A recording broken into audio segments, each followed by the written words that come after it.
Virtually no condition in medicine can have as profound an effect on quality of life as even moderate hearing loss. In some cases, hearing loss makes even routine communication difficult. High-frequency hearing loss often involves loss of ability to hear consonants, such as S, F, T, and Z, even though vowels can be heard normally. Consequently, people hear but cannot make out what is being said. This may result in frustration, mental discord, and withdrawal from social activities and depression. People lose the ability to take in the sounds that make life worth living, like bird chirps, rustling of leaves, and voices of children. In general, these infringements on the quality of life can be overcome through medical or surgical treatment or amplification.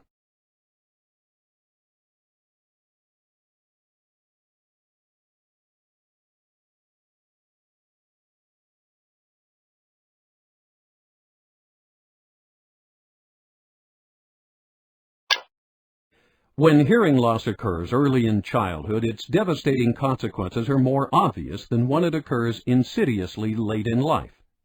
A substantial hearing deficit in infancy interferes with the normal process of psychological and emotional development. Severe hearing loss makes learning a mammoth task for the child, and frustration or isolation frequently results. The personality distortion that results from this sequence of events affects the person and his family throughout their lives. Even more mild forms of hearing loss early in life can cause great difficulties, including poor attention span and bad grades in school. Frequently, such children are considered not too bright before anyone realizes that a hearing loss is present. When it is corrected, the changes in the child's performance, attitude, and interactions are often remarkable. For this reason, early diagnosis and treatment are mandatory.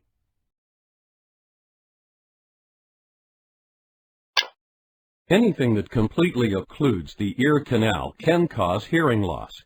Impaction with cerumen, wax, is common. It is frequently due to the use of cotton-tipped swabs in attempts to clean the ear. The ear has a natural self-cleaning mechanism. Ear skin normally sheds from the inside out. If you place a drop of ink in the eardrum and wait a few months, it will turn up near the opening of the ear. The ear canal is also shaped like a funnel with the narrow end near the eardrum. Cotton swabs generally push wax deeper into the ear than it normally is. Wax forms only in the outer segment of the ear canal and packs it into a mass.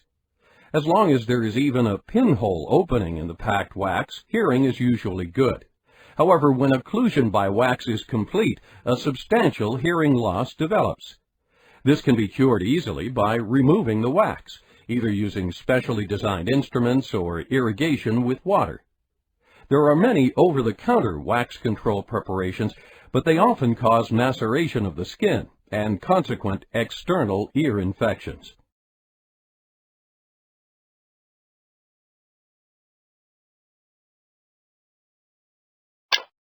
Many other problems can cause ear canal occlusion and hearing loss.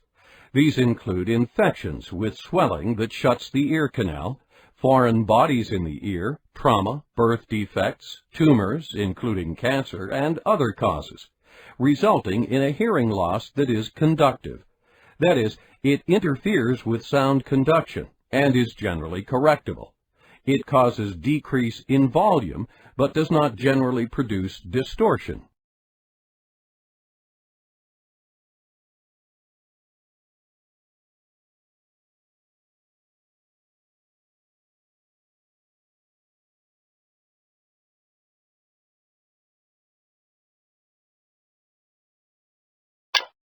Temporary hearing loss is commonly caused by infections.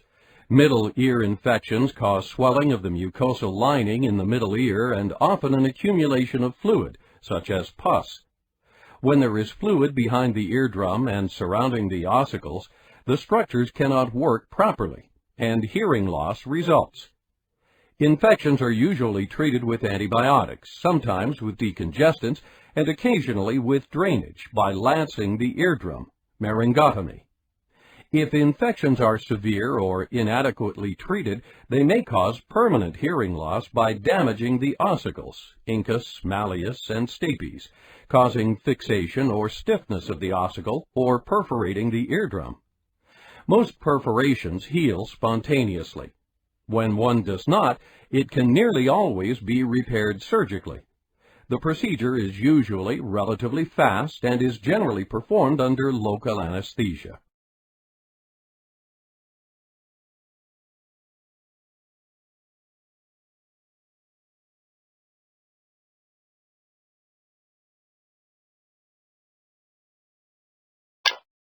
Middle ear fluid, or serous otitis media, not caused by infection, accumulates commonly in children and sometimes in adults. This is a condition that leads to laryngotomy and tube placement, one of the most common operations performed.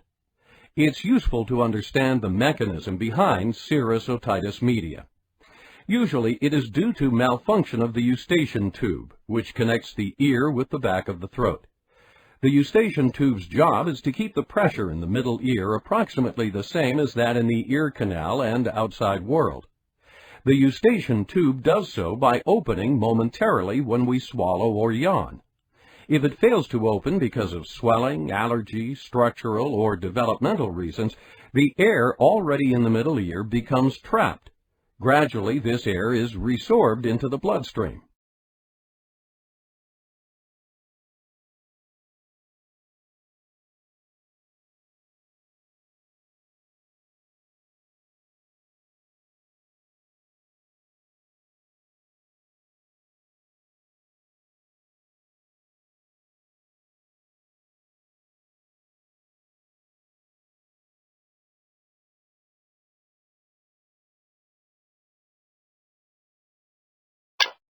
The middle ear space is bony except for the eardrum. As resorption occurs and less air is present, its disappearance creates a vacuum, which sucks the eardrum into the middle ear, retracted eardrum. When the negative pressure is great enough, it causes fluid to seep out of the blood vessels in the mucosa lining the middle ear. This is the serous fluid that constitutes serous otitis media. The condition causes hearing loss and sometimes frequently recurring ear infections. In some cases, the eustachian tube starts to work again spontaneously and the condition resolves. In others, decongestants may be helpful. When allergy is the cause, allergy treatments may improve the problem.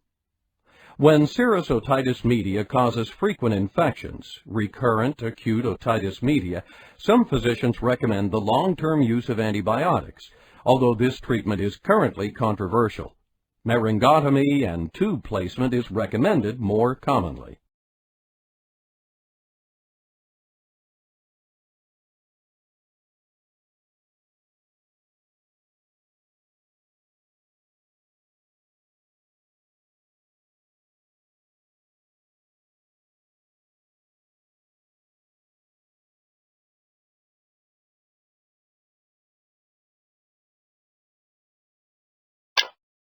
Middle ear effusion in adults deserves a special mention. It's not an uncommon consequence following barotrauma, such as a poorly pressurized airplane descent. However, occasionally we find unexplained middle ear effusion in one ear of an adult. It is essential to determine the cause of this problem, and especially to rule out the presence of a mass, such as a cancerous tumor, in the nasopharynx, occluding the opening of the eustachian tube.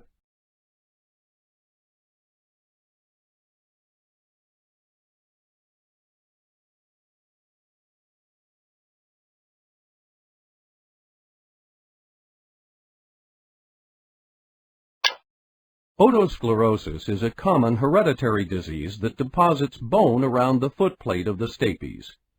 This prevents normal bone transmission of sound from the eardrum to the inner ear, and consequently conductive hearing loss.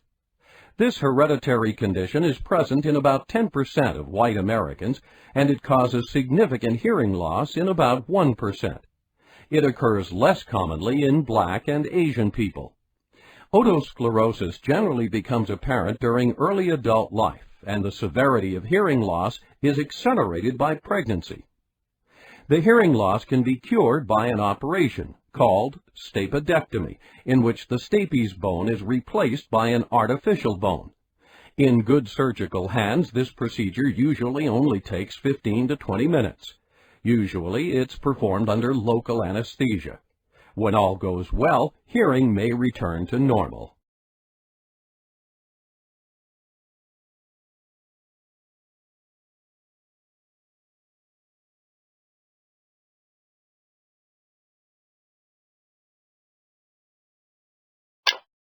Various birth defects also may involve the middle ear and cause hearing loss. Some are major and cause obvious external defects. Many involve only the inner ear structures, and CT scan or even surgery may be necessary to establish the diagnosis.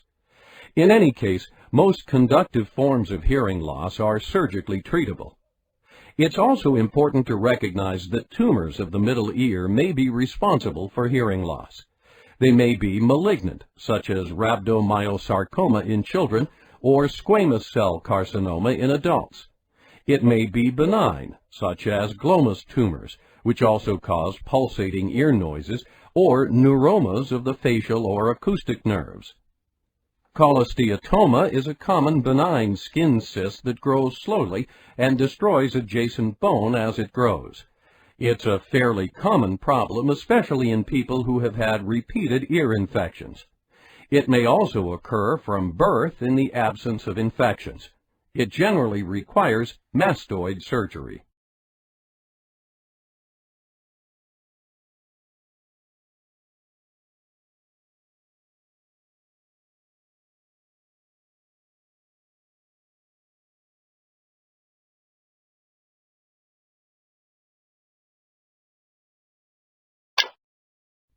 The natural aging process also causes sensorineural hearing loss, commonly referred to as presbycusis. Beginning shortly after birth, we begin to lose hair cells and nerve endings in the basal turn of the cochlea, the region that hears very high frequencies. As this loss pattern progresses over a lifetime, sensorineural hearing loss develops. There are also other age-related causes of hearing loss, including stiffening of the cochlear partition in the inner ear and loss of nerve endings in the acoustic nerve.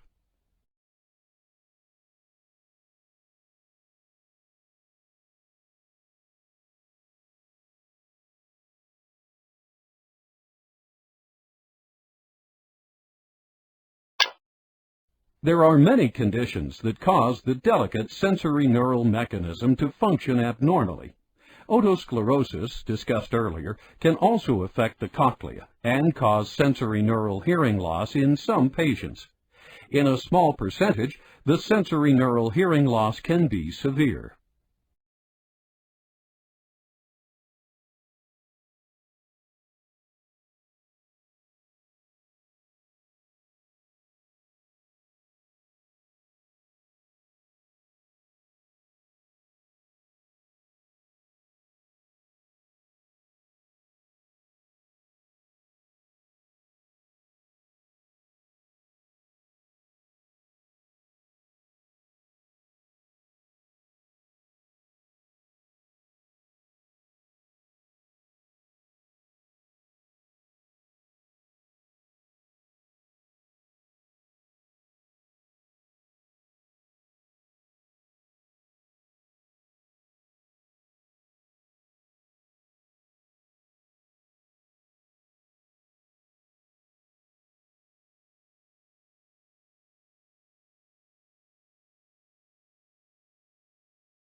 Noise is an important cause of hearing loss. It is estimated that there are 7 to 10 million people in American industry with noise-induced hearing loss, virtually all of which is preventable. In addition to industrial noise, recreational noise can damage hearing. Such noise is encountered commonly from gunfire, power tools, snowblowers, motorcycles, loud music, especially with insert earphones, the playing of musical instruments, and other causes. Hearing loss from playing instruments has been reported not only with loud electrical rock and roll instruments, but also with classical music performance, such as violin playing and flute playing. One can minimize such problems by using ear protection when practical, such as during selected practice sessions.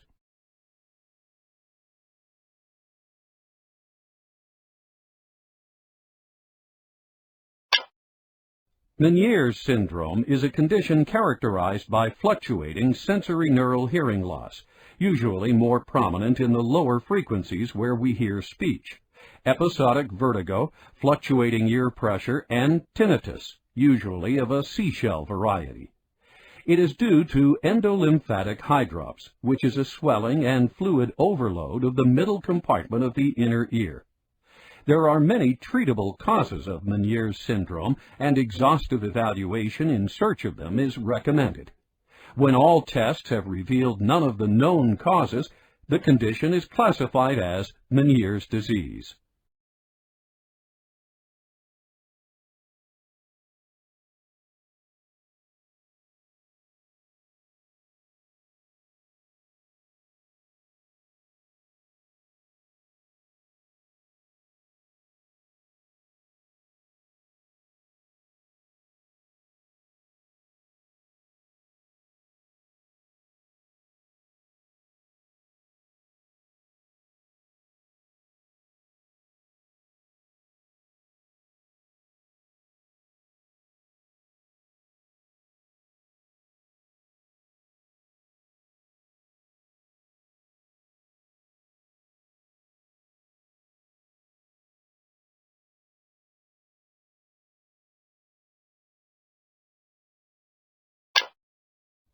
A perilymph fistula is an abnormal connection between the inner and middle ear. The inner ear is filled with fluid, and the middle ear is filled with air. If a fluid leak occurs, allowing the inner ear fluids out, hearing loss and dizziness commonly result. This kind of sensorineural hearing loss can often be cured by surgically repairing the fistula. Such leaks are usually caused by trauma. The trauma may be direct, such as a blow to the ear or a head injury in a car accident. However, it may also be the result of barotrauma, caused by an airplane trip, a forceful sneeze, or lifting a heavy object. Direct head trauma, without fistula formation, particularly trauma severe enough to cause unconsciousness, can cause inner ear concussions and sensorineural hearing loss.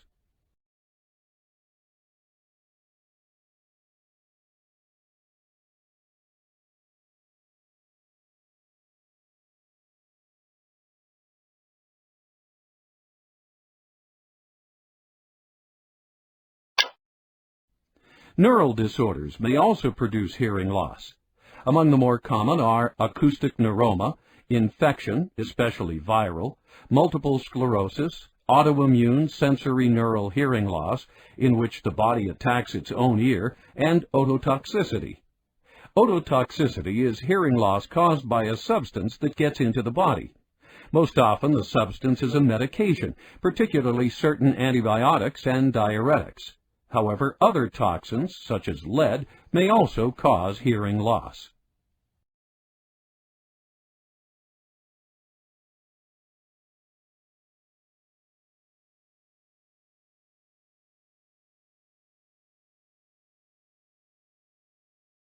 An acoustic neuroma is a tumor of the acoustic nerve. It generally starts on the balance division of the nerve in the internal auditory canal, the bony channel through which the nerve courses as it goes from the ear to the brain.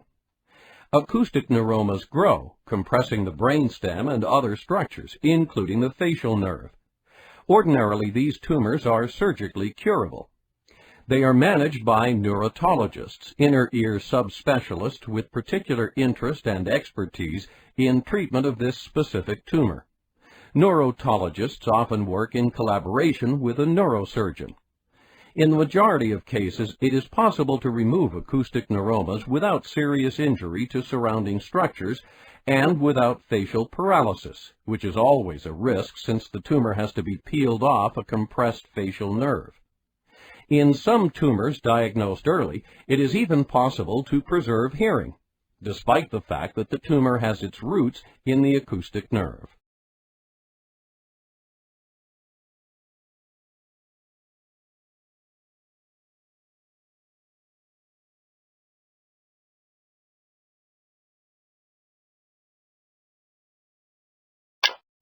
Autoimmune inner ear disease is much more common than once thought. Although typically it is associated with rapidly progressive asymmetric sensorineural hearing loss or with sudden deafness, actually it may present with any pattern of sensorineural hearing loss. Occasionally it may also cause dizziness in the absence of abnormalities on a routine audiogram.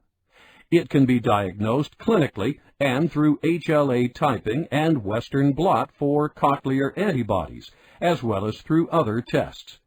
It is one of the treatable causes of sensorineural hearing loss and responds to steroids and cytotoxic medications.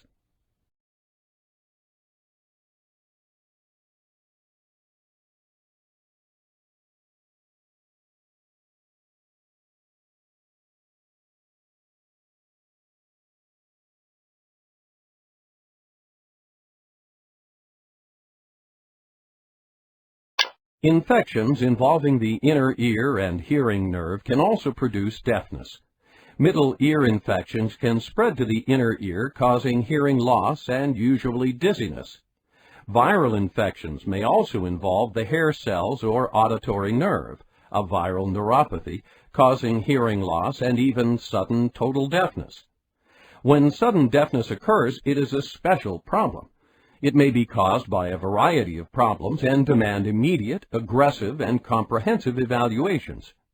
Treatment is controversial, but there is at least some evidence that suggests that aggressive treatment may improve the chances for hearing recovery, even after a sudden profound loss. In any case, even those who believe in treating sudden deafness aggressively agree that once the condition has been present for more than 2 to 3 weeks, the most aggressive treatments do not work, so prompt attention is essential.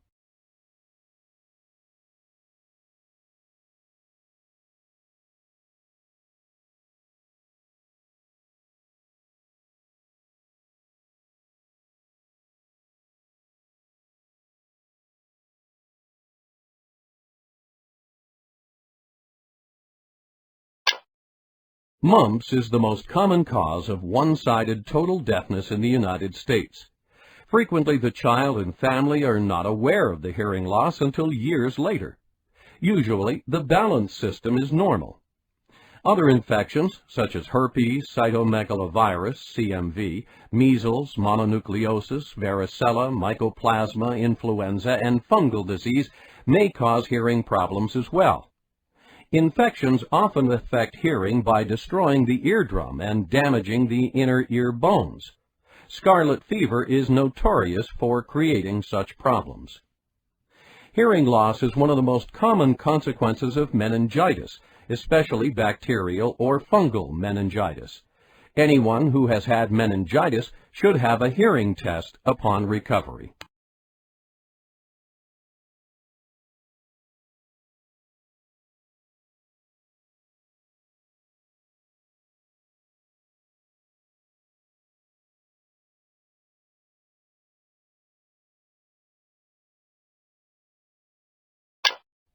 Commonly, syphilis has been acquired either at birth or a long time before hearing symptoms occur, 20, 30, or more years. It is especially important because it is a treatable and sometimes curable form of sensorineural hearing loss. It may present as Meniere's syndrome, sudden deafness, or sensorineural hearing loss of any pattern, typically slightly asymmetric with somewhat poor discrimination. Routine syphilis tests, such as those obtained for marriage licenses, are generally normal, but special tests for latent syphilis are positive. The disease is not contagious at this stage, but if it is not recognized and treated, the hearing loss may progress and even become total.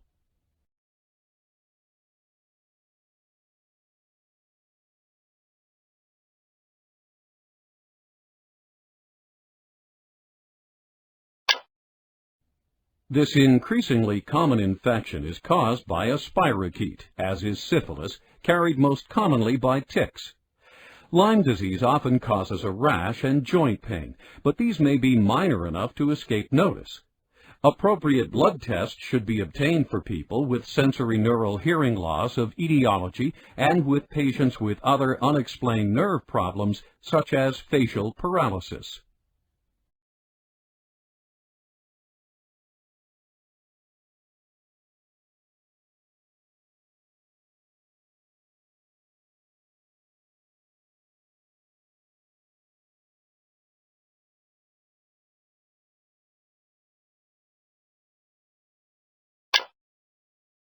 The human immunodeficiency virus, HIV, and acquired immunodeficiency syndrome, AIDS, are associated with ear infections and neurologic damage. Conductive and sensorineural hearing loss both occur in association with AIDS. AIDS is also associated with tumors in the head and neck that can cause hearing loss.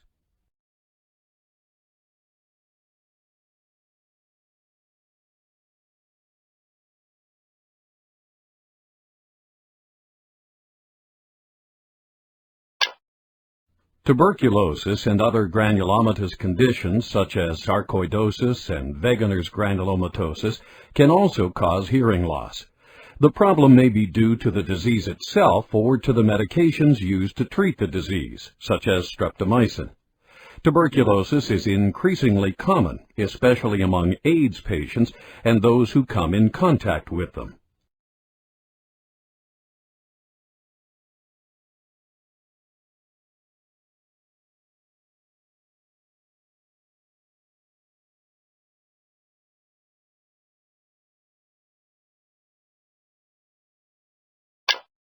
Hearing loss is often hereditary. When it runs in families from generation to generation, the hearing loss usually follows an autosomal dominant hereditary pattern. However, the absence of a family history does not mean that the hearing loss is not genetic. Autosomal recessive inheritance is common. Neither parent may have hearing loss, but both carry a gene that causes it.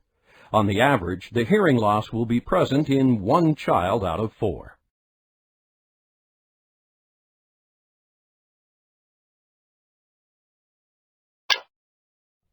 Gervell and Lang-Nielsen syndrome is a hereditary condition that accounts for approximately 1% of all cases of hereditary deafness.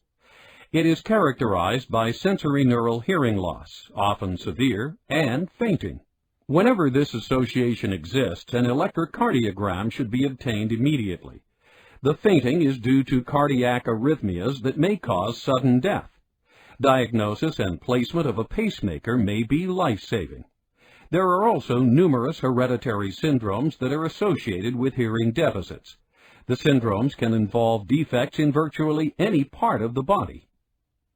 A great number of systemic problems can cause hearing loss, particularly sensorineural hearing loss, and many of them are very common conditions. Most people, including physicians, are not aware of their association with hearing loss.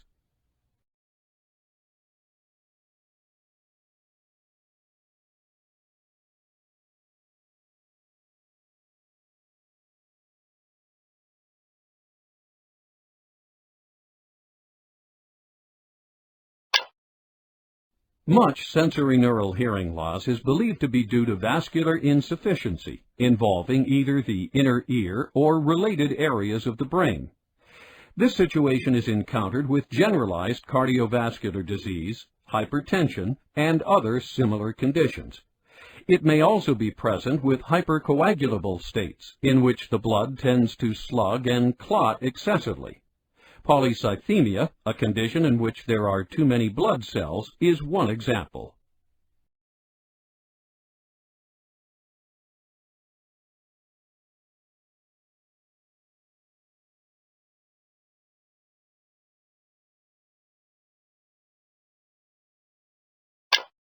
Arthritic syndromes and vasculitis commonly are associated with loss of hearing. These include conditions such as rheumatoid arthritis, lupus erythematosus, giant cell arteritis, and others. The hearing problem is probably related to vascular abnormalities associated with these diseases.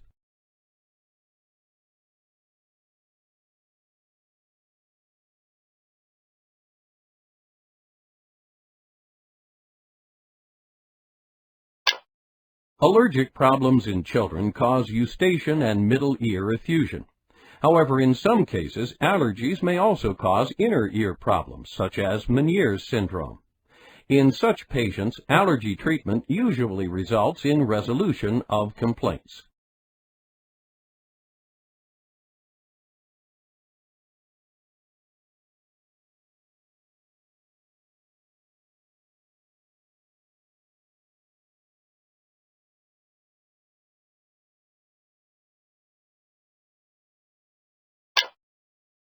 Some conditions associated with high blood pressure, such as hyperlipoproteinemia, are also associated with sensorineural hearing loss.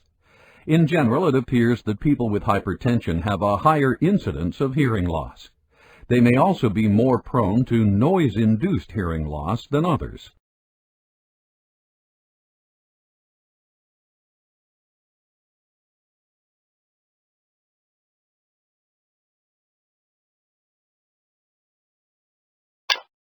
Approximately 50% of patients with decreased thyroid function, severe enough to cause myxedema, display hearing deficits. Moreover, approximately 3% of patients with Meniere syndrome are hypothyroid, and in some, control of the thyroid disease eliminates the Meniere symptoms.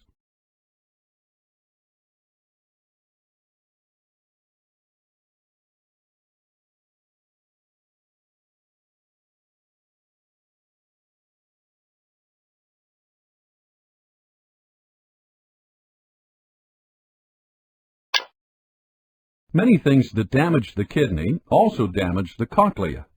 The glomerulus of the kidney and the stria vascularis of the cochlea are quite similar. They are often damaged by the same drugs. High-frequency sensorineural hearing loss is common in people with severe renal disease. Often it is not possible to tell whether both were caused by the same etiology or whether hearing loss is secondary to the renal disease and its treatment.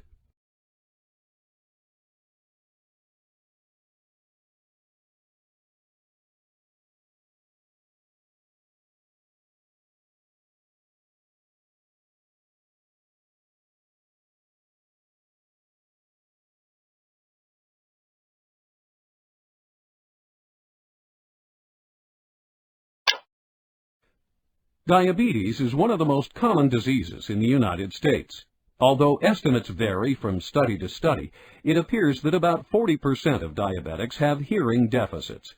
It is usually sensorineural, progressive, bilateral, and most severe in high frequencies. However, Meniere syndrome may also be caused by diabetes, and sudden deafness has been reported. In general, diabetic hearing loss is felt to be caused by the same kind of microvascular changes that cause diabetic eye disease.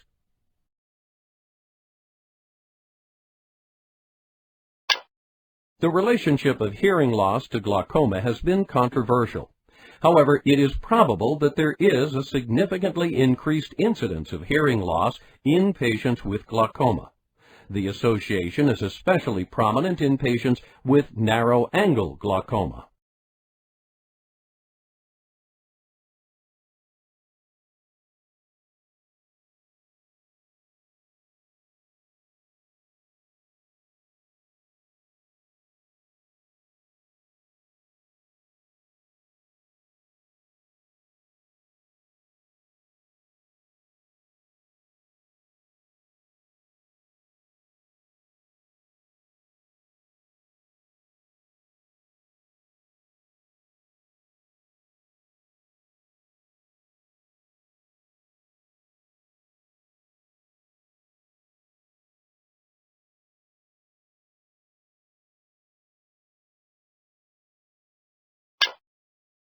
7 to 9% of black Americans carry the sickle cell trait. Approximately 1 in 400 has sickle cell disease, and 20 to 25% of patients with sickle cell disease have sensorineural hearing loss. Sudden deafness has also been reported in conjunction with sickle cell crisis. Remarkably, in some cases, even total deafness resolves after the crisis is over.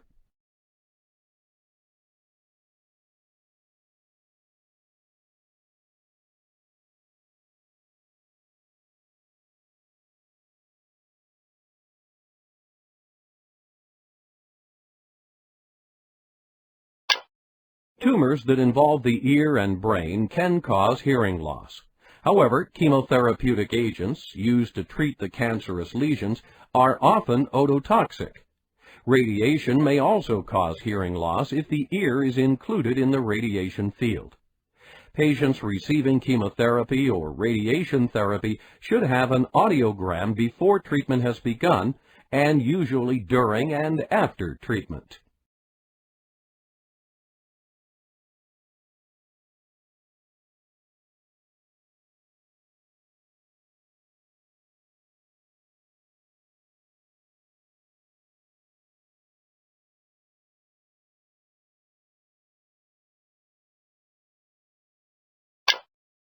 It is important to be aware that tinnitus and dizziness occur commonly in association with hearing loss.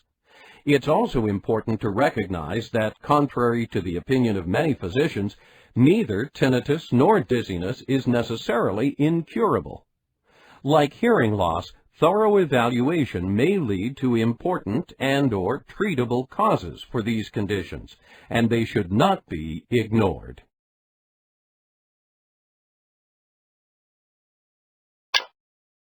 The first principle in treatment of hearing loss is accurate diagnosis.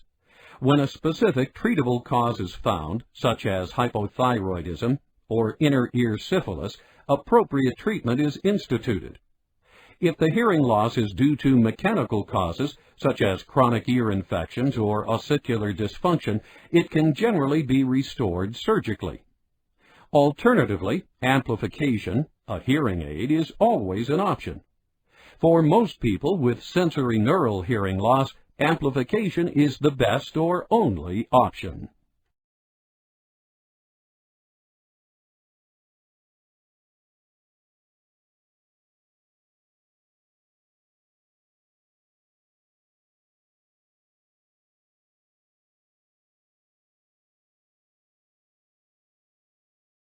Hearing aids are never as good as perfect hearing. However, there have been dramatic improvements in technology. In general, it's possible to find a very satisfactory, appropriate hearing aid for individuals as long as there is some residual hearing, not total deafness. Selecting a proper hearing aid requires skilled evaluation and testing with numerous devices and electronic adjustments. Door-to-door hearing aid salespeople do not ordinarily have the capabilities to perform such testing and should generally be avoided. Reputable hearing aid dealers, audiologists, speech and hearing centers, and some ear doctor offices dispense hearing aids. Any reputable hearing aid dispenser offers a 30-day return period, during which the hearing aid can be brought back for a refund if the user finds it unsatisfactory. Hearing aids vary greatly in style and cost. Some fit almost entirely within the ear and are nearly invisible. A larger hearing aid that fits behind the ear may be necessary.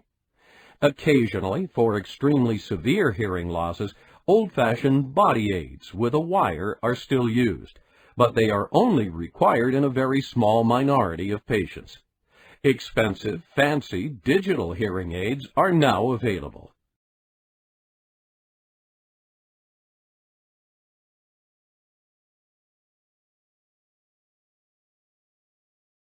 For many people, they really do offer substantially improved sound quality and digital programming options that make it easier to hear with noise.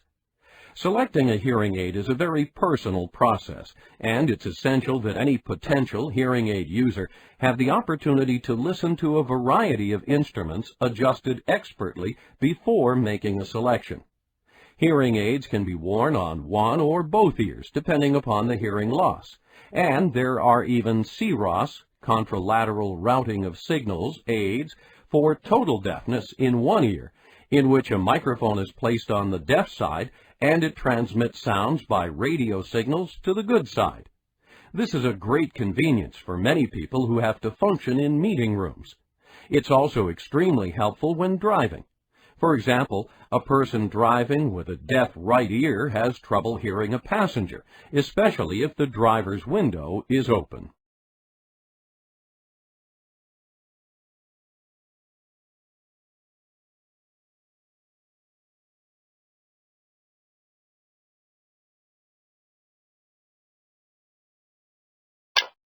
A comprehensive discussion of ear surgery is beyond the scope of this presentation.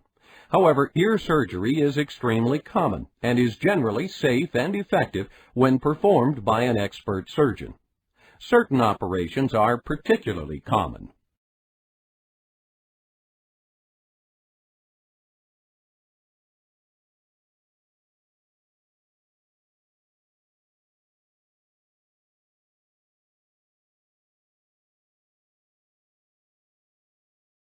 The most widely accepted treatment for persistent middle ear fluid, especially in children, is laryngotomy and tube placement. This ordinarily eliminates the hearing loss almost instantly, decreases the incidence of recurrent infections, and prevents the reformation of fluid. The tiny ventilating tubes are placed in the eardrum, and they act in lieu of a functioning eustachian tube to maintain normal pressures within the middle ear. Hence, no vacuum forms, and the fluid is not created in the first place. These tubes are not drainage tubes. This is why children or adults with tubes do not have constant problems with fluid draining out of their ears. Treatment of this condition is important for many reasons. In addition to eliminated disturbing hearing loss and frequent infections, there is evidence to suggest that such hearing loss in children interferes with learning, perhaps more than we might expect from the mild to moderate severity of the hearing loss in most cases.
Staby surgery usually is performed under local anesthesia with sedation. Like all ear surgery, it requires the use of an operating microscope. The eardrum is moved aside, and the immobile stapes is either mobilized or replaced with an artificial bone, usually made out of Teflon and stainless steel. As with all ear surgery, there are potential risks, including worse hearing loss, tinnitus, dizziness, facial paralysis, extremely rare, bleeding, infection, and others. However, the overall success rate of Staby surgery is in the range of 97 to 98%, and many people prefer surgical restoration of hearing to wearing hearing aids.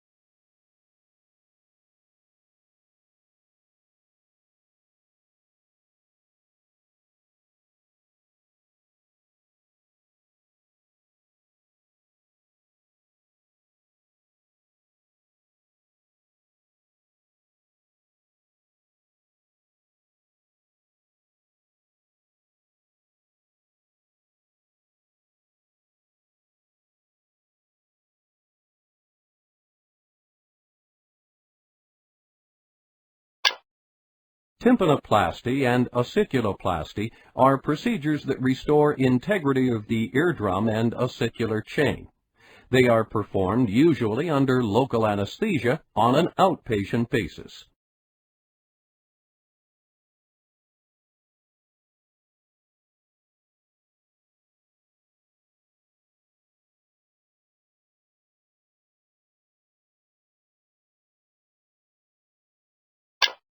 Mastoid surgery usually involves general anesthesia, although it can be performed under local anesthesia when necessary. An incision is usually made behind the ear. The mastoid bone is located immediately behind the external ear. It is removed using high-speed drills, and any disease is eliminated from the mastoid. Mastoidectomy also allows access to the middle ear. In old-fashioned mastoid surgery, the ear canal is removed and a cavity created. This is still occasionally necessary, but not often. Cavities often necessitate cleaning 1 to 4 times per year by a physician, and many people with mastoid cavities cannot get water in them without causing infection. It is possible to do mastoid surgery leaving the ear canal intact. Following such procedures, hearing can often be restored to normal, and people can shower, swim, and perform other activities without restriction.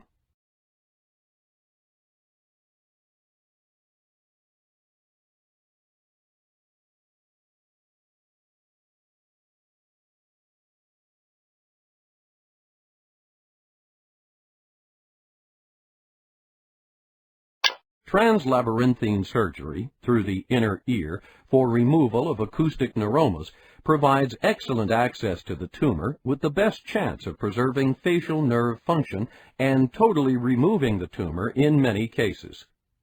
This approach involves a mastoidectomy extended through the inner ear labyrinth to enter the brain cavity. However, it nearly always results in total loss of hearing. In most cases, the tumor has caused a significant hearing loss, and total tumor removal is not possible without removing the roots of the tumor embedded in the hearing nerve, thereby necessitating loss of hearing in order to cure the tumor. This approach has many advantages, including minimizing trauma to the brain. However, any acoustic neuroma surgical team utilizes translabyrinthine surgery in combination with other approaches, depending upon the anatomy of the tumor and the needs of any individual patient.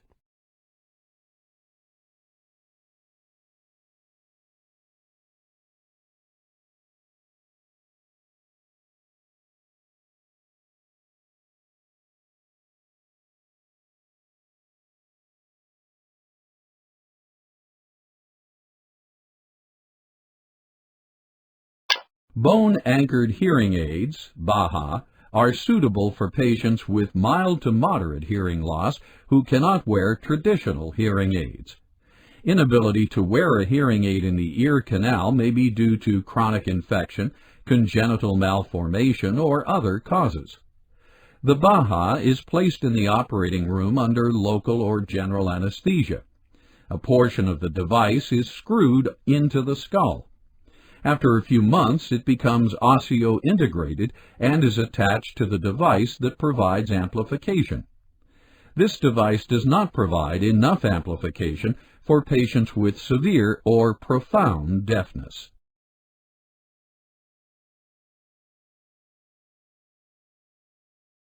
A cochlear implant is a device that restores hearing to people with very severe or profound deafness. Cochlear implants have been used in humans since the late 1960s. It is a safe electronic device that is implanted beneath the skin and into the inner ear. In rare cases, the device can actually be implanted directly into the brain. Once the outer skin has healed, an external device is placed on the skin over the implanted device and turned on. Cochlear implants allow totally deaf people to hear common sounds, such as a telephone, doorbell, car horn, and spoken voice. In most patients, understanding of speech is not wonderful, but speech reading is improved dramatically by the ability to hear the rhythms and the stops in normal speech. good understanding ability occurs. Until very recently, cochlear implants were approved for use only in people with profound, total or near-deaf total deafness. However, in 1995, the FDA approved expanded indications to include people with severe hearing loss and decreased discrimination of 40% or less. This change was consequent to an 8-year study that showed cochlear implant patients get better hearing than with traditional hearing aids prescribed for people with hearing loss this severe.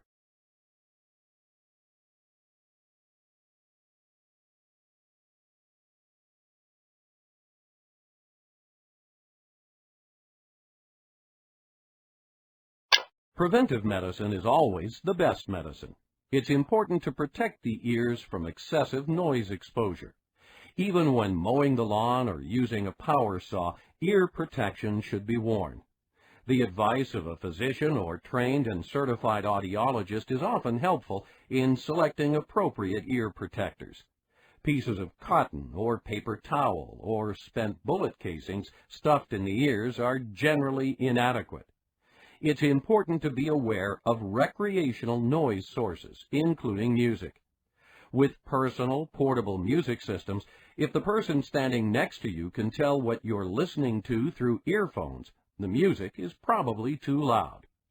We commonly encounter incurable cases of tinnitus and high-frequency hearing loss caused by the use of these devices. They need not be avoided, but common sense should govern their use.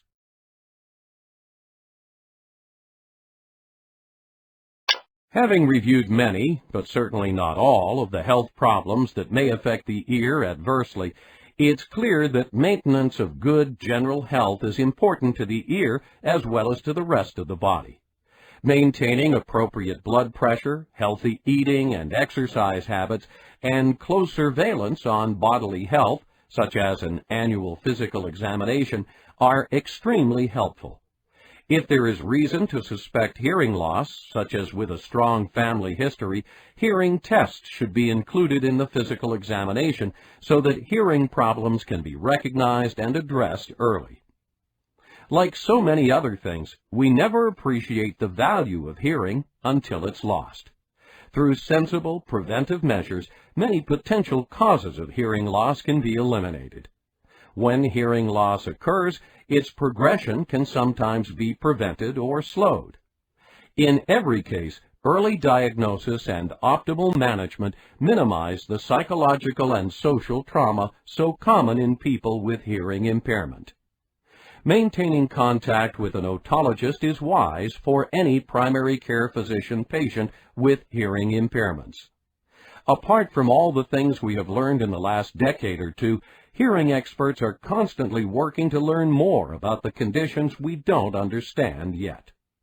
Even for patients we can't cure today, there's always hope for tomorrow.